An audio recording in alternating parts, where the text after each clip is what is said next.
is that time will prove that he is not only the most expensive player of IPL, but he is going to be the best player of IPL. एक कप्तान लेकिन 10 दिमाग, और हर match में दिमाग का दही। ये कोई मजाक नहीं है, ये तो ऋषभ पंत की उस स्टेटमेंट की साफ और सीधी मीनिंग है जो उन्होंने केकेआर वाले मैच के बाद दी थी कि उनकी टीम में बहुत सारे दिमाग काम कर रहे हैं जो किसी काम के नहीं है। जनवरी महीने में पंत को इंजरी होती है और आईपीएल के चक्कर में वो फास्ट रिकवरी मोड से गुजरते हैं, लेकिन 15 अप्रैल के दिन उनकी कहानी फिर उसी मोड़ पर आकर रुक जाती है जहां वो इंजर्ड हुए थे। तो आखिर पंत ने किन प्लेयर्स को टीम की इस हालत की वजह बताया था और क्यों अभी भी एक मौका है लज्जी को अपनी लुटी हुई किस्मत को संवारने का। नमस्कार, मेरा नाम अनुराग सूर्यवंशी और आप देख रहे हैं क्रिक माइंड।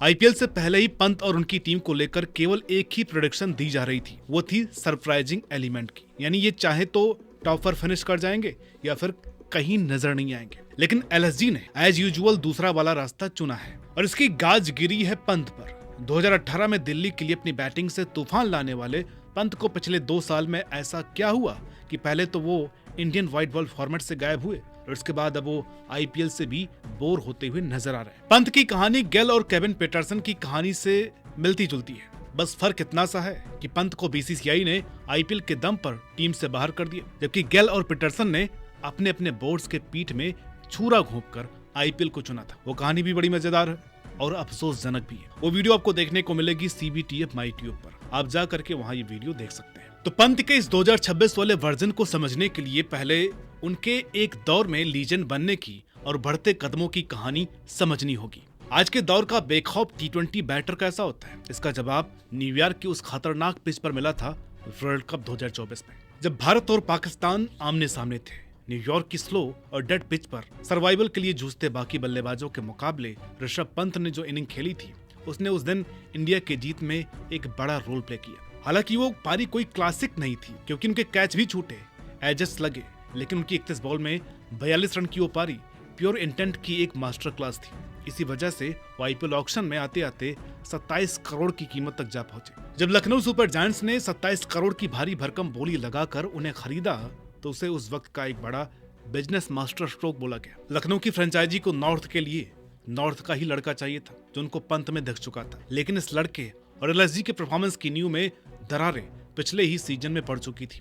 लेकिन तब भी 2025 का सीजन तो बस एक ट्रेलर था जिसे सबने इग्नोर किया, क्योंकि 14 पारियों में ऋषभ ने सिर्फ 269 रन बनाए थे, सेंचुरी भी आ गई थी, पर असल में कहानी कुछ और थी और एक बड़ा तूफान ऋषभ का इंतजार कर रहा था। इस साल के जनवरी महीने में वडोदरा के एक प्रैक्टिस सेशन में पंत की मसल्स में चोट लगी। वैसे भी पंत वर्ल्ड कप का हिस्सा नहीं होने वाले थे, ये उनको भी पता था, लेकिन उनकी इंजरी इतनी बढ़ गई कि रिकवरी को आईपीएल की डेडलाइन के लिए जल्दी इनिशिएट किया गया। उसका नतीजा ये हुआ कि पंत का वजन फिर से बढ़ गया, रिफ्लेक्सेस स्लो हुए और फिर आई 15 अप्रैल 2026 की वो शाम जिसने सब कुछ बदल दिया। लखनऊ का आरसीबी के खिलाफ मैच था, पंत सामने थे कि तभी जोश हेजलवुड की एक तेज बॉल को पुल करने के चक्कर में उनके बाएं एल्बो पर जोरदार चोट लगी। फिजियो ने उनको बोला कि सिर्फ मामूली मोच है, खेल लो, पर यहीं पर फिजियो ने गलती कर दी क्योंकि पंत के सिग्नेचर शॉट्स उनकी बॉटम हैंड स्ट्रेंथ से आते हैं और उस इंजर्ड एल्बो ने उस पावर को ही जीरो कर दिया। न वो स्पिनर्स को लपेट पा रहे थे, न फास्ट बॉल पर एलिवेशन मिल पा रहा था। उस दिन पाटीदार ने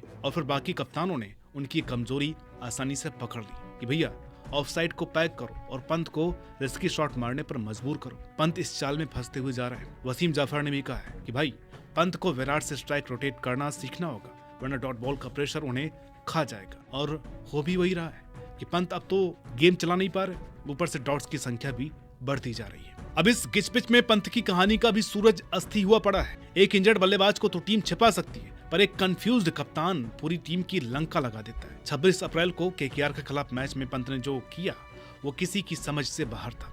लास्ट ओवर में पंत ने गेंद थमा दी दिग्वेश राठी को और रिंकू सिंह ने 4 बॉल पर 4 छक्के जड़कर केकेआर को रेस्पेक्टेड टोटल तक पहुंचा दिया। अब दूसरी पारी में फिर से वही बुरा हाल बैटिंग का। ये किसी तरह करते कराते जब शमी ने मैच टाई कराया तो सुपर ओवर में पंत ने एक और ब्लंडर किया और खुद आने के बजाय out of form Nicholas Pooran को सुनील नरेन के सामने भेज दिया।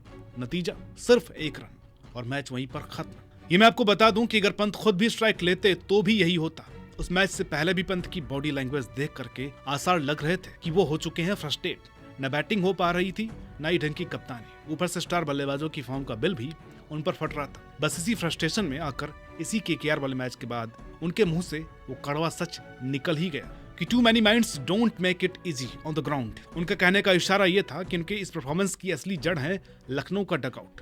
वहां पर अल्फा पर्सनालिटीज की भीड़ थी। Justin Langer, Tom Moody, Kane Williamson, Lance Klusener, Bharat Arun, इतने सारे लीजेंड्स एक ही टीम के स्टाफ में थे। इस स्पीच से ऐसा लगने लगा कि पंत वहां कप्तान नहीं, सिर्फ डगआउट के ऑर्डर्स को मानने वाले एक प्यादे बन गए थे। शान पोलाक ने तो यहाँ तक कह दिया कि पंत ने मैनेजमेंट को बस के नीचे फेंक दिया। जब एक कप्तान अपने कोचों की 10 टाइप की एडवाइजर्स के बीच फंस जाता है, फिर ना तो उससे बैटिंग अच्छी होती है और ना ही कप्तानी। अभी तो ऑन फील्ड मसले हो रहे हैं पंत के साथ, लेकिन वो एक कॉर्पोरेट वर्ल्ड के टाइकून टीम का हिस्सा है। अगर आप में से हमारे कोई दोस्त कॉर्पोरेट्स के आदी हैं तो आप ये बात जानते ही होंगे कि वहां पर धैर्य के लिए कोई जगह नहीं होती।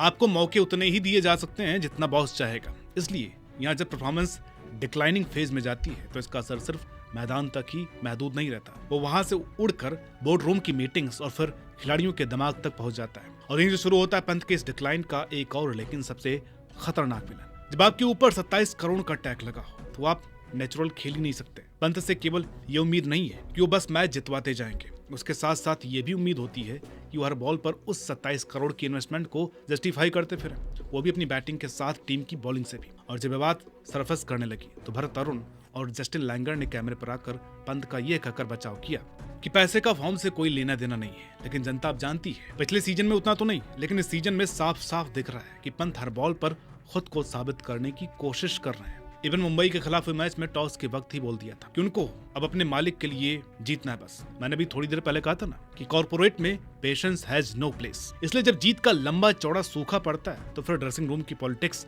मैदान पर दिखने लगती है। सबको 2024 का वो सीन याद है जब संजू गोयनका ने सरेआम केएल राहुल की क्लास लगाई थी। 2026 में भी वो भूत वापस आ गए। आरआर से क्या हारे, उसके तुरंत बाद मैदान पर मालिक और पंत के बीच एक एनिमेटेड बहस देखने को मिल गई। इस बार डांट खाने वालों में लंगर साहब ने भी हिस्सा लिया। अब इस पर गोयनका साहब ने सफाई दी कि उनके हाथ बात करते वक्त ज्यादा चलते हैं, इसलिए लोग उसे मुद्दा बना रहे हैं। अब वो हाथ पीछे बांध करके खड़े रहे, कुछ भी मतलब कुछ भी। आप पॉलिटिशियन और फैंस जनता नहीं है कि आप कुछ भी फेंकोगे और फैंस मान जाएंगे। 2017 में भी यही हुआ, 2024 में भी यही हुआ और इस साल भी। अब पंत का मास्क उतर रहा है। एक कप्तान को अंदर से परेशान होते हुए भी बाहर कूल दिखना पड़ता है। ऐसी एक्टिंग स्काई ने की थी वर्ल्ड कप में, लेकिन यहाँ पर पंत की छोटी सी मिसफील्ड पर भी खींचते हुए नजर आते हैं। अब गोयनका जी हुए कॉर्पोरेट बॉस जो अभी तक घाटों में ही है, इन्होंने खुद एक पॉडकास्ट में कहा है। तो ऐसे में आपकी टीम आपको चूना लगाते फिरेगी तो फिर आपका माथा ठनकेगा ही। ऊपर से टीम की ब्रांड वैल्यू भी डैमेज हो जाती है। प्लेयर, उसके आसपास का एनवायरनमेंट, मैनेजमेंट, ये सब केवल टीम की नहीं बल्कि उसकी ब्रांड वैल्यू पर भी असर डालती हैं। और एलएसजी में इसका असर 2024 के बाद से दिखने लग गया है। टीम पॉइंट्स टेबल में नीचे लगी हुई। कप्तान का तो और भी ज्यादा नुकसान हो रहा है अगर देखा जाए तो, क्योंकि आईपीएल के इस फेज ने उन्हें टीम इंडिया के व्हाइट बॉल सेटअप से ही बाहर कर दिया है। जो पंत कभी टीम का फ्यूचर थे, आज वो संजू सैमसन, ईशान किशन और ध्रुव जुरैल जैसे खिलाड़ियों से पीछे लाइन में खड़े। सिलेक्टर्स की नजरों में वो सिर्फ एक टेस्ट स्पेशलिस्ट बनकर के रह गए और उस फॉर्मेट के गुमनाम सितारे भी, जिसे कभी इन्होंने खुद अपनी शर्तों पर रीडिफाइन किया था। तो क्या पंत इससे बाहर निकल पाएंगे? क्योंकि गोयनका जी का तो रिकॉर्ड रहा है, वो एक सीजन खराब होने पर लंका लगा देते हैं, चाहे तो धोनी और राहुल से पूछ लीजिए। लेकिन पंत को 2 सीजन मिल चुके हैं। देखिए भाई, 2026 में लखनऊ सुपर जायंट्स और ऋषभ पंत का ये बुरा दौर कोई इत्तेफाक नहीं है। ये उस सिस्टम का नतीजा है जिसने ब्रांड वैल्यू को तो आसमान पर बैठाया पर बुनियाद बनाना ही भूल गए। पंत एक ऐसे चक्रव्यूह में फंस चुके हैं जिसे उन्होंने और उनकी फ्रेंचाइजी ने मिलकर बनाया है। अब वो इससे बाहर आएंगे तो टूटे हुए ही आएंगे या रिलैक्स्ड ही, लेकिन उन पर फिर ट्रस्ट करना किसी भी फ्रेंचाइजी के लिए मुश्किल होगा। लेकिन अगर पंत के साथ साथ अगर एलएसजी को खुद को बचाना है तो उन्हें रूथलेस फैसले लेने ही होंगे। अगर एलएसजी को पुराना बब्बर शेयर बैटर वापस चाहिए तो पंत द कैप्टन को विदा करना ही पड़ेगा। आपको पंत को इस फायरिंग लाइन से बाहर निकालना ही होगा ताकि वो सिर्फ अपनी बैटिंग पर फोकस कर सके। लखनऊ को एडम मार्करम जैसे किसी प्रूवन लीडर को कमान सौंपनी चाहिए जिसके पास ऐसे 20 में लगातार 2 बार चैंपियन बनने का एक्सपीरियंस है। पंत को बैटिंग ऑर्डर में एक फिक्स जगह दे दो, जाना उन्हें बॉलिंग रोटेशन की चिंता हो, न फील्डिंग की और न ही प्रेस कॉन्फ्रेंस में जवाब देने का डर हो। दूसरा काम ये करना चाहिए कि डगआउट के इस भीड़ भाड़ वाले माहौल को खत्म करो। लैंगर, मूडी और विलियमसन, इतने सारे पावरफुल माइंड्स के बीच एक कप्तान कभी खुल करके फैसला नहीं ले सकता है। बस ये 2 चीजें काफी हैं एलएसजी के कमबैक के लिए, क्योंकि उनके पास बैटिंग और बॉलिंग दोनों टैलेंट भरा पड़ा है। अब सीजन तो उनका खत्म ही हो चुका है, लेकिन जाते जाते वो ये एक्सपेरिमेंट करके कम से कम अगले सीजन के लिए एक अच्छा प्लेटफॉर्म बना सकते हैं। आपका क्या कहना है कमेंट करके जरूर बताइएगा, और वीडियो अच्छी लगी हो तो लाइक कीजिएगा, शेयर कीजिएगा। और आप लोगों से हाथ जोड़ करके एक रिक्वेस्ट है कि प्लीज चैनल को सब्सक्राइब जरूर करें। आप में से अभी भी बहुत सारे दर्शक ऐसे हैं कि वो वीडियोस को देखते हैं लेकिन चैनल को सब्सक्राइब नहीं किए हुए। देखिए, सब्सक्राइब एक संख्या होती है जो हमारा मनोबल बढ़ाती है। सपोज कीजिए अगर हम 1 लाख सब्सक्राइबर पहुंच जाते हैं तो इससे चैनल पर एक अलग रंगत नजर आएगी और हम और भी मोटिवेट होंगे और भी अच्छे से वीडियोस आपके लिए लेकर के आ पाएंगे। तो प्लीज चैनल को सब्सक्राइब जरूर कीजिए और अपने क्रिकेट फैन दोस्तों के साथ इस चैनल को रिकमेंड कीजिए। मिलते हैं आपसे अगली वीडियो में, तब तक के लिए नमस्कार।